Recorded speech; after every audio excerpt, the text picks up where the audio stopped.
నమస్తే, నేను మీ సతీష్.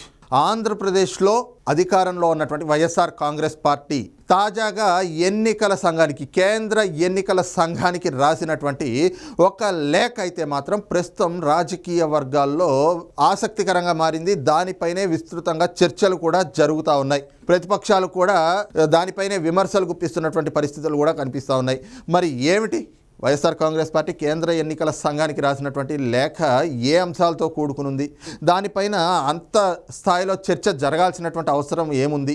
అందులో ఏం అంశాలు, అంటే అంత చర్చ జరిగే విధంగా ఏ అంశాలని అందులో వైఎస్ఆర్ కాంగ్రెస్ పార్టీ అంటే జగన్మోహన్ రెడ్డి గారు ప్రస్తావించారు కేంద్ర ఎన్నికల సంఘానికి ఫిర్యాదు చేసేంతగా అనేటువంటి అంశాలు ఒక్కసారి ఆ లేఖని చూసిన తర్వాత అసలు ఏపీ రాజకీయ వర్గాల్లో దీనిపైన ఏం చర్చ జరుగుతోంది అనేటువంటిది కూడా ఒక్కసారి మనం పూర్తిగా క్లుప్తంగా విశ్లేషించుకుందాం. మొదటగా ఇది వైఎస్ఆర్ కాంగ్రెస్ పార్టీ కేంద్ర ఎన్నికల సంఘానికి రాసినటువంటి లేఖ. ఇందులో ఏం అంశాలు చెప్పారు అంటే, ఆంధ్రప్రదేశ్ రాష్ట్రంలో తెలుగుదేశం పార్టీ చేస్తున్న అక్రమ ఓటర్ ప్రొఫైలింగ్ మరియు ఎన్నికల అవకతవకలపై వైఎస్ఆర్ కాంగ్రెస్ పార్టీ భారత ఎన్నికల సంఘానికి సమర్పించిన ప్రాతినిధ్యాలు అంటే రిప్రజెంటేషన్స్. ఆ ప్రాతినిధ్యాలు ఏమిటి అంటే ఈ ఐదు అంశాలు ఏమిటి అంటే, ఒకటి myparty-board.com అనేటువంటి ఒక వెబ్సైటు, టీడీపీ మేనిఫెస్టో.com అనేటువంటి ఇంకొక వెబ్సైటు, అదే సమయంలో ఏపీ వర్సెస్ తెలంగాణ డూప్లికేట్ ఓట్లు అనేటువంటి మూడో అంశము, నాలుగో అంశం వచ్చేటప్పటికి తెలంగాణ ఓటర్లను ఆంధ్రప్రదేశ్లో కొత్త ఓటర్లుగా నమోదు చేస్తూ ఉన్నారు అనేటువంటి ఐదో అంశము, అలాగే టీడీపీకి చెందిన శ్రీ కోనేరు సురేష్ రాష్ట్ర కోఆర్డినేటర్ ఎలక్టోరల్స్ అండ్ ఆంధ్రప్రదేశ్ ఎన్నికల ప్రధానాధికారికి సమర్పించిన తప్పుడు సమాచారం అంటూ ఈ ఐదు అంశాలపైన వాళ్ళ తాలూకు ప్రాతినిధ్యాలను ఈ విధంగా పొందుపరిచి ఇచ్చారు. అందులో ప్రధానంగా వాళ్ళు చేస్తున్నటువంటి ఆరోపణలు ఏమిటి అంటే, మై పార్టీ డాష్బోర్డ్ ద్వారా ఆంధ్రప్రదేశ్లో తెలుగుదేశం పార్టీ నిర్వహిస్తున్న అక్రమ ఓటర్ ప్రొఫైలింగ్పై ఆందోళన వ్యక్తం చేస్తూ వైఎస్ఆర్ కాంగ్రెస్ పార్టీ అధికారికంగా భారత ఎన్నికల సంఘాన్ని ఆశ్రయించిందట. అదే ఒక అనధికార పార్టీ అని చెప్పి ప్రతిపక్షాలు ఈ రోజున విమర్శిస్తూ ఉన్నాయి. ఎందుకంటే యువజన శ్రామిక రైతు కాంగ్రెస్ పార్టీ అనేటువంటిది అదేమన్నా జగన్మోహన్ రెడ్డి గారు స్థాపించారా? దానిపైన రిజిస్ట్రేషన్ ఏమైనా జగన్మోహన్ రెడ్డి గారి పేరు మీద ఉందా అంటే కాదు. అది ఆయన సొంత పార్టీ కూడా కాదు. ఆ పార్టీకి, అసలు ఆయనది కాని పార్టీకి ఆయన జాతీయ అధ్యక్షుడు, అది కూడా జీవితకాలం. అదేమో ప్రాంతీయ పార్టీ.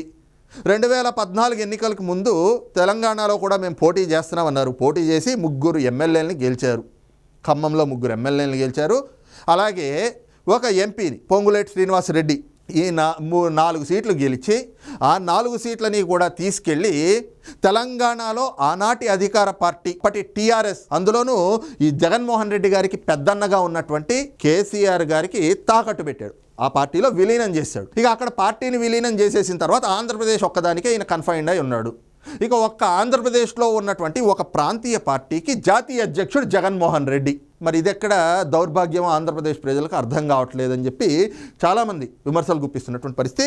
వాళ్ళు చెప్తుంది ఏమిటి అంటే, ఈ విధంగా ఏదైతే తెలుగుదేశం పార్టీ అయితే కనుక అక్రమ ఓటర్ ప్రొఫైలింగ్ చేస్తూ ఉంది, అలాగే అందులో ముఖ్యంగా పొందుపరిచినటువంటి అంశాలు ఏమిటి అంటే, టీడీపీ చేస్తున్న ఓటర్ ప్రొఫైలింగ్లో భాగంగా booth number, serial number, voter card number, పేరు, అలాగే వారితో ఉన్నటువంటి సంబంధము, వయస్సు, లింగం, ఇంటి నెంబరు, కులం, రాజకీయ పార్టీ అనుబంధం, మొబైల్ నెంబరు మరియు రాజకీయ పార్టీల వారీగా ఓటర్ల విభజన, ఇలాంటి వివరాలు ఉన్నాయి అని చెప్పేసి ఈ రోజున చెప్తా ఉంది. దాంతోపాటుగా తెలంగాణ, ఏపీ వర్సెస్ తెలంగాణ ఓటర్లు అని చెప్పి, ఇంకో పక్కన తెలంగాణ ఓటర్లని, అంటే మన తెలంగాణలో ఎన్నికలు అయిపోయినాయి కదా, తెలంగాణలో ఓటర్లని ఇప్పుడు తీసుకొచ్చి ఆంధ్రప్రదేశ్లో ఓటర్లుగా నమోదు చేయిస్తున్నారని, అదే సమయంలో చూసుకుంటే ఈ రోజున దొంగ ఓట్లు నమోదవుతూ ఉన్నాయి అని చెప్పేసి వాటికి సంబంధించి ఒక ఫిగర్స్ కూడా పెట్టారు. ఏమిటవి అంటే, ఒకే ఓటర్ ఐడి నెంబర్ ఉన్నటువంటివి 8,180 ఓట్లు గుర్తించారట. సేమ్ ఓటర్ నేమ్, లేదంటే తండ్రి లేదా హస్బెండ్ పేరు, అలాగే వయస్సు, జెండర్ అంటే ఏ వర్గం అనేటువంటి దాన్ని కూడా కలిపి అన్నిటువంటి అంశాలతోటి కూడినటువంటి దొంగ ఓటర్లు 101,458 గుర్తించారట. అలాగే మళ్ళీ same voter name, father are husband అంటే తండ్రి లేదా భర్త పేరు, అలాగే జెండరు, ఏజ్, ఈ ఏజ్ డిఫరెన్స్, వయస్సు ఎంత తేడా ఉంది అనేటువంటి అంశాలతో కూడింది అవి కూడా దొంగ ఓట్లే 1,98,656. అలాగే అనేక రకమైనటువంటి అంశాలు, ఒక 9 అంశాలతో కూడుకున్నటువంటి దొంగ ఓట్లు, అంటే డూప్లికేట్ ఓట్లు ఎన్ని గుర్తించాము అంటే 4,30,264 డూప్లికేట్ ఓట్లు. ఏది? వైఎస్ఆర్ కాంగ్రెస్ పార్టీ, జగన్మోహన్ రెడ్డి గారి ప్రభుత్వం అసలు ఎన్నికల సంఘం కూడా గుర్తించలేకపోయింది. జగన్మోహన్ రెడ్డి గారి పార్టీ, ఆ ప్రభుత్వం మాత్రం గుర్తించిందట. సో ప్రజాప్రాతినిధ్య చట్టం 1950లోని సెక్షన్ 17 ప్రకారం 1 కంటే ఎక్కువ నియోజకవర్గాల్లో ఓటర్ల జాబితాలు నమోదు చేసుకోవడానికి ఏ వ్యక్తికి అర్హత ఉండదు అని మీకు తెలుసు. ఆయనకేంటి, అందరికీ తెలుసు.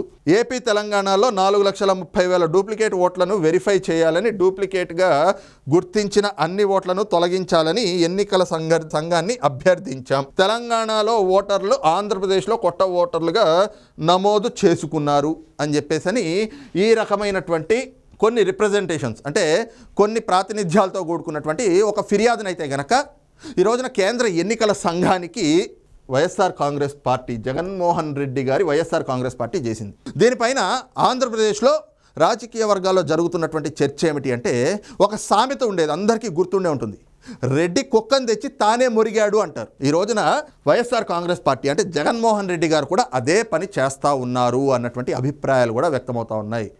ఎందుకు ఆ సామెతనే చెప్తా ఉన్నాము అంటే, రెడ్డి కుక్కను తెచ్చి తానే మొరగడం అంటే ఈ రోజున ఆంధ్రప్రదేశ్లో దొంగ ఓట్లు నమోదవుతున్నాయని చెప్పేసని నేరుగా కేంద్ర ఎన్నికల సంఘం తేల్చింది, వాస్తవమే అని చెప్పి. మరి ఆ అంశంలో ఉరవకొండలో, అనంతపురం జిల్లా ఉరవకొండ, పయ్యావుల కేశవ్ గారు తెలుగుదేశం పార్టీ ఎమ్మెల్యేగా ఉన్నారు, ఆయన ప్రాతినిధ్యం వహిస్తున్నటువంటి ఆ నియోజకవర్గంలో దొంగ ఓట్లు నమోదవుతున్నాయని చెప్పేసి ఆయన రాష్ట్ర ఎన్నికల సంఘానికి ఫిర్యాదు చేస్తే ఎక్కడ చర్యలు తీసుకున్న దాఖలాలు లేవు. దీంతో ఆయన వెళ్ళి కేంద్ర ఎన్నికల సంఘానికి ఫిర్యాదు చేస్తే కేంద్ర ఎన్నికల సంఘం నుంచి అధికారులు వచ్చి ఇక్కడ విచారణ చేసి, వాస్తవమే, పయ్యావుల కేశవ్ గారు చేసినటువంటి ఫిర్యాదు వాస్తవమే, ఇక్కడ దొంగ ఓట్లు నమోదవుతున్నాయని చెప్పేసని వారిపైన చర్యలు తీసుకున్నారు. ఒక 2 జెడ్పీ CEO స్థాయి అధికారులపైన చర్యలు తీసుకున్నారు, వాళ్ళని సస్పెండ్ చేశారు. మరి వాళ్ళు ఎవరి ప్రభుత్వంలో పనిచేస్తూ ఉన్నారు? జగన్మోహన్ రెడ్డి గారి ప్రభుత్వంలోనే కదా. ఇంకో పక్కన చూస్తే ఈ రోజున దొంగ ఓట్లు నమోదు అనేటువంటిది లక్షల్లో జరుగుతున్నాయి. ఒక్కో నియోజకవర్గంలో 10,000 నుంచి 25,000 దొంగ ఓట్లు నమోదవుతూ ఉన్నాయి. 0 డోర్ నెంబర్, ఆ డోర్ నెంబర్ మీద 80 ఓట్ల నుంచి 800 ఓట్ల వరకు ఉంటున్నాయి. ఒక ఇంటి డోర్ నెంబర్ పైన 800 ఓట్లు నమోదవుతూ ఉన్నాయి. లేదంటే కనుక మొన్న ఈ మధ్య చూసాం, గుంటూరు జిల్లాలో చూస్తే ఒక మహిళకి 80 మంది భర్తలు అని చెప్పేసి ఆవిడ భార్యగా పేరు పెట్టి, వీళ్ళు ఏవైతే ఇందాక కొన్ని ప్రాతినిధ్యాలు పెట్టారో ఒకే మనిషి తండ్రి లేదా భర్త పేరు మారుతూ, అలాగే ఒక మహిళకి 80 మంది భర్తల పేర్లు పెట్టి 80 ఓటర్ కార్డులు సృష్టించారు. అదే సమయంలో చూస్తే ఈ రోజున ముఖ్యంగా కొంతమంది వైఎస్ఆర్ కాంగ్రెస్ పార్టీ నాయకుల్ని కూడా అరెస్ట్ చేశారు. దేనికి అంటే ఫామ్ 7 పెట్టి తెలుగుదేశం పార్టీకి, జనసేన పార్టీకి సంబంధించినటువంటి సానుభూతి పరుల ఓట్లను తొలగిస్తూ ఉన్నారు. ఆ ఫామ్ 7లు పెట్టింది ఎవరు? ఈ రోజున ఇలాగ ఒక 10 మంది నుంచి 15 మంది అధికారుల వరకు కూడా ఎన్నికల సంఘం ఫిర్యాదుతోటి పోలీసులు అరెస్ట్ చేశారు, వాళ్ళపైన చర్యలు తీసుకున్నారు. మరి వాళ్ళందరికీ ఉన్నటువంటి బ్యాక్గ్రౌండ్ ఏంటి అంటే వైఎస్ఆర్ కాంగ్రెస్ పార్టీ. వాళ్ళందరూ వైఎస్ఆర్ కాంగ్రెస్ పార్టీకే పనిచేస్తూ ఉన్నారు కదా. ఈ రోజున అధికారంలో ఉన్నటువంటి పార్టీ వైఎస్ఆర్ కాంగ్రెస్ పార్టీ కదా. ఈ రోజున మొదటి నుంచి కూడా ఈ ప్రస్తుతం అయితే గతంలో చంద్రబాబు నాయుడు గారు ఆయన అరెస్ట్ కావడానికి ముందు, స్కిల్ డెవలప్మెంట్ అనేటువంటి తప్పుడు కేసులో ఆయన అరెస్ట్ కావడానికి ముందు కేంద్ర ఎన్నికల సంఘానికి వెళ్ళి ఫిర్యాదు చేసి వచ్చిన తర్వాత కేంద్ర ఎన్నికల సంఘం చర్యలకి ఆదేశిస్తేనే కదా ఈ రోజున BLOలతోటి ఓటర్ వెరిఫికేషన్లు అన్నది జరుగుతూ ఉంది. లేదంటే మొన్నటి వరకు ఓటర్ వెరిఫికేషన్లు ఎవరు చేశారు? వాలంటీర్లే కదా. వాలంటీర్లని ఈ ఎన్నికల నియమావళిలో ఎక్కడా కూడా ఎన్నికలకి సంబంధించినటువంటి విధుల్లో వినియోగించొద్దు అంటూ కేంద్ర ఎన్నికల సంఘం సీరియస్ అవ్వడానికి కారణం అదే కదా. ఆ తర్వాత ఇప్పుడు కదా BLOలు వెళ్ళి వాస్తవంగా వాళ్ళు చేయాల్సినటువంటి విధులు వాళ్ళు చేస్తున్నారు. ఇప్పటికీ కూడా అనేక మంది ఆ వాలంటీర్ల బండెక్కే తిరుగుతూ ఉన్నారు అధికారులు, ఎన్నికల అధికారులు. కారణం ఏమిటి? వాళ్ళందరి మీద ఒత్తిళ్లు తెస్తుంది ఎవరు? వైఎస్ఆర్ కాంగ్రెస్ పార్టీ. ఈ రోజున ఎక్కడ ఏ నియోజకవర్గంలో దొంగ ఓట్లు పుడుతున్నాయన్నా కూడా దానికి కారకులు ఎవరు? వైఎస్ఆర్ కాంగ్రెస్ పార్టీ నాయకులు, అలాగే వాళ్ళ వాలంటీర్లు. ఆ అధికారులంతా కూడా వైఎస్ఆర్ కాంగ్రెస్ పార్టీ చెప్పు చేతల్లో, వాళ్ళ కనుసన్నల్లో కండువా కప్పుకున్నటువంటి వైఎస్ఆర్ కాంగ్రెస్ పార్టీ కార్యకర్తల్లాగా వ్యవహరిస్తూ ఉన్నారు. అందుకే కదా అన్ని కుప్పలు తెప్పలుగా ఈ రోజున దొంగ ఓట్లు పుట్టుకొస్తూ ఉన్నాయి. ఇన్ని దొంగ ఓట్లు అన్నీ కూడా మీ ప్రభుత్వంలో, మీ పరిపాలనలో జరుగుతూ ఉన్నాయి. గత ఎన్నికలకి ముందు 2019 ఎన్నికలకి ముందు చూస్తే జగన్మోహన్ రెడ్డి ఇలాంటి డ్రామానే ప్లే చేశాడు. ఈ రోజున ఏదైతే వీళ్ళు చెప్తా ఉన్నారు, ఈ విధంగా దొంగ ఓట్లన్నీ కూడా చేర్చి వీటినట అమెరికాలోని యునైటెడ్ కింగ్డమ్లో యూకేలో ఒక సర్వర్ పెట్టి ఆ సర్వర్లో పెడతా ఉన్నారట. ఈ రోజున ఈ ఓటర్ల తాలూకు ప్రొఫైలింగ్ కూడా ఎలా చేస్తూ ఉన్నారు అంటే వాళ్ళ ఇంటి పేరు, వాళ్ళ సంబంధము, వాళ్ళ ఏజు ఇవన్నీ కలిపి తీసుకుంటా ఉన్నారు అని.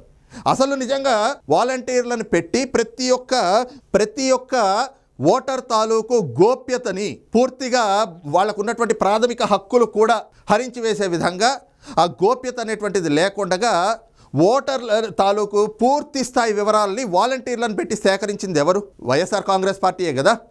ఈ రోజున వాళ్ళ తాలూకు ప్రతి ఒక్కళ్ళ వివరాలు డేటా చౌర్యానికి పాల్పడింది వైఎస్ఆర్ కాంగ్రెస్ పార్టీయే కదా, వాళ్ళ వాలంటీర్లే కదా.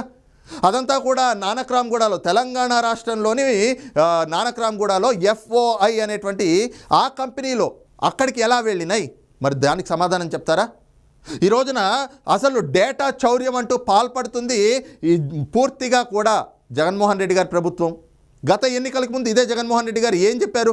కేంద్ర ఎన్నికల సంఘం దగ్గరికి వెళ్ళి పూర్తిగా డేటా చౌర్యం జరుగుతోంది, డేటా చౌర్యం చేస్తున్నటువంటిది చాలా పెద్ద క్రిమినల్ అఫెన్స్, దానికి ఆయనకు శిక్ష పడాలి చంద్రబాబు నాయుడు గారికి అంటూ ఆనాటి ప్రభుత్వం మీద ఎంతో బురద జల్లారు, ఎంతో విష ప్రచారం చేశారు. మరి ఈ రోజున తమపై ఇన్ని ఆరోపణలు వచ్చినప్పుడు ఎక్కడ డేటా చౌర్యం జరగలేదు, FOI అనేటువంటి సంస్థతోటి మాకు సంబంధం లేదు, మేము ఎక్కడా కూడా దొంగ ఓట్లు సృష్టించట్లేదు, ఇవన్నీ కూడా కేవలం ఆరోపణలు మాత్రమే అని చెప్పేసని తమపై పడుతున్నటువంటి ఆ మరకని కడిగేసుకునేటువంటి ప్రయత్నం చేయొచ్చు కదా, ఒక శ్వేతపత్రం విడుదల చేయొచ్చు కదా, ఇలాంటి ఒక ప్రకటన అయితే చేయొచ్చు కదా అధికారికంగా.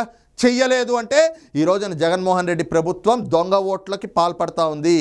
ఈ రోజున దొంగ ఓట్లు సృష్టికర్త జగన్మోహన్ రెడ్డి, ఆయన పార్టీ. ఎందుకు అంటే రేపు రాబోయేటువంటి ఎన్నికల్లో ప్రజా వ్యతిరేకత, ఓటమి కళ్ళ ముందు కనిపిస్తూ ఉంది. అందుకని చెప్పి ఈ క్రమంలో దొంగ ఓట్లు సృష్టిస్తుంది కూడా వాళ్లే అని చెప్పి ఎన్నికల సంఘం వచ్చి తేలుస్తూ ఉంది. అధికారులపైన చర్యలు తీసుకుంటా ఉన్నారు. ఆ అధికారులందరూ ఎవరికి పనిచేస్తున్నారంటే జగన్మోహన్ రెడ్డికి చేస్తూ ఉన్నారు.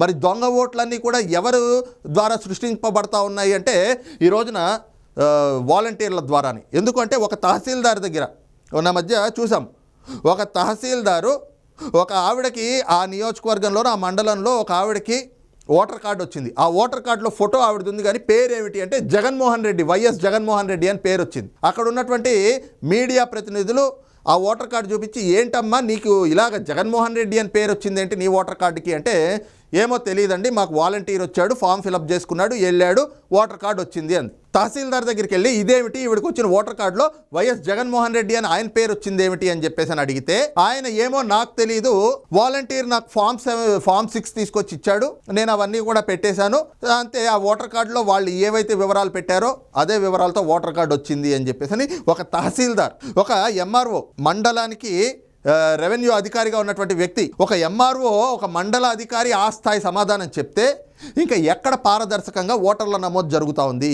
ఇంకో పక్కన ఓటర్లని ఫామ్ 7 పెట్టి తొలగింపులు చేస్తూ ప్రతిపక్షాలకు సంబంధించినటువంటి సానుభూతి ఓట్లన్నీ కూడా తొలగించుకుంటూ పోతా ఉన్నారు. దొంగ ఓట్లు ఇంకో పక్కన వాళ్ళకి కావాల్సినవన్నీ చేర్చుకుంటూ పోతా ఉన్నారు. ఈ రకమైనటువంటి అక్రమాలకు అన్నిటికీ కూడా పాల్పడుతుంది జగన్మోహన్ రెడ్డి. కేంద్ర ఎన్నికల సంఘానికి ఈ రోజున ఈ లేఖ రాయడం అంటే ఇది హాస్యాస్పదం. ఎందుకంటే నిజంగా దొంగ ఓట్లు 4,30,264 డూప్లికేట్ ఓట్లను వెరిఫై చేయాలని, వీటిని గుర్తించాము అని చెప్పేసి కేంద్ర ఎన్నికల సంఘానికి వైఎస్ఆర్ కాంగ్రెస్ పార్టీ లేఖ రాసింది. నిజంగా అన్ని దొంగ ఓట్లు, డూప్లికేట్ ఓట్లు ఉన్నట్లుగా మీరు గుర్తించినట్లయితే ఆ చర్యలేదో మీరే తీసుకోవచ్చు కదా. ప్రభుత్వం మీది, అధికారులు మీ చేతుల్లో ఉన్నారు. అసలు రోడ్డే లేనటువంటి రింగ్ రోడ్డు పేరుతోటి, ఇన్నర్ రింగ్ రోడ్ పేరుతోటి కేసులు పెట్టారు. అంత చాకచక్యం, అంత చాణక్యం, అన్ని తెలివితేటలు ఉన్నటువంటి మీ మరమేధస్సుకి ఈ పాయింట్ తట్టలేదా? ఒకవేళ ఇన్ని దొంగ ఓట్లు తెలుగుదేశం పార్టీ చేసినట్లయితే, అవన్నీ వాస్తవాలు అయ్యుంటే వాళ్ళ మీద మీరే కేసులు పెడతారు కదా. CID మీ చేతుల్లోనే ఉంది కదా. మీ దగ్గర పొన్నవోలు సుధాకర్ రెడ్డి లాంటి వ్యక్తులు చక్కటి న్యాయవాదులు ఉన్నారు కదా, మరి అలాంటి వాళ్ళతోటి కేసులు వాదించుకునేటువంటి సామర్థ్యం మీకు ఉంది కదా, కోర్టులకు వెళ్ళి ముట్టికాయలు వేయించుకునేటువంటి అంత సహనం కూడా మీకు ఉంది కదా. మరి అలాంటప్పుడు ఈ రోజున ఈ రకంగా లేఖ రాయడం అంటే ఇది మాత్రం హాస్యాస్పదంగా కనిపిస్తూ ఉంది. ఈ క్రమంలోనే ఇందాక మనం చెప్పుకున్నట్లుగా ఏదైతే రాబోయేటువంటి ఎన్నికల్లో ఓటమి కళ్ళ ఎదురుగా కనిపిస్తూ ఉంది. మరి ఏం చేయాలో అర్థం కాని పరిస్థితుల్లో జగన్మోహన్ రెడ్డి ఉన్నాడు. దొంగ ఓట్ల పైన కూడా ఇప్పుడు మొన్న మళ్ళీ జైలు నుంచి వచ్చిన తర్వాత చంద్రబాబు నాయుడు గారు ఆయనకి బెయిల్ మంజూరు అయిన తర్వాత సాధారణ బెయిల్ ఆయన కేంద్ర ఎన్నికల సంఘాన్ని కలిసి మళ్ళీ ఆంధ్రప్రదేశ్లో జరుగుతున్నటువంటి దొంగ ఓట్ల చేర్పిళ్లపైన ఫిర్యాదు చేశారు. ఈ క్రమంలోనే ఎన్నికలు దగ్గర పడతా ఉన్నాయి కాబట్టి ఖచ్చితంగా కేంద్ర ఎన్నికల సంఘం కూడా ఈ అంశం పైన సీరియస్ యాక్షన్ తీసుకునేటువంటి అవకాశం ఉంది. దొంగ ఓట్ల పైన ఖచ్చితంగా చర్యలకు ఆదేశాలు జారీ చేసేటువంటి అవకాశం ఉంది. అదే జరిగితే ఈ రోజున జగన్మోహన్ రెడ్డి చేస్తున్నటువంటి తప్పుడు పనులు, దొంగ పనులు అన్నీ కూడా బయటపడతాయి. సో ఈ అంశం జరగకముందే ఈ బురద మొత్తాన్ని కూడా తీసుకెళ్ళి ప్రతిపక్షం మీద నెట్టేసేస్తే కనీసం 100లో 10 మంది అయినా నమ్ముతారు. ఎందుకంటే గత ఎన్నికల్లో ఇలాగే చెప్పారు కదా, నోటికి వచ్చిన అబద్ధం వల్ల చెప్పుకుంటూ వచ్చి ఆ అబద్ధాన్ని 1కి 100 సార్లు ప్రచారం చేసుకుని నిజమని నమ్మించి ప్రజల్ని మభ్యపెట్టి అధికారంలోకి వచ్చారు. ఇప్పుడు కూడా మళ్ళీ అదే రకమైనటువంటి బురద జల్లేటువంటి ఇది తెలుగుదేశం పార్టీ మీద, జనసేన మీద బురద జల్లి కనీసం ఒక 10 మందినైనా నమ్మిస్తే వాళ్ళ ద్వారా ఏదో ఒక 10 ఓట్లైనా రాబట్టుకోవచ్చు. ఈ దొంగ ఓట్లని అన్నీ కూడా తెలుగుదేశం పార్టీ మీద నెట్టేయచ్చు అని. అరే ఎలా నమ్ముతారు ప్రజలు? మొన్నటికి మొన్న ఎమ్మెల్సీ ఎన్నికలు జరిగినప్పుడు చిత్తూరు జిల్లాలో దొంగ ఓట్లు వేయడానికి చెన్నై నుంచి, కర్ణాటక నుంచి తీసుకొచ్చింది, తమిళనాడు నుంచి, కర్ణాటక నుంచి తీసుకొచ్చింది వైఎస్ఆర్ కాంగ్రెస్ పార్టీ, పెద్దిరెడ్డి రామచంద్రారెడ్డి లాంటి వాళ్ళే కదా.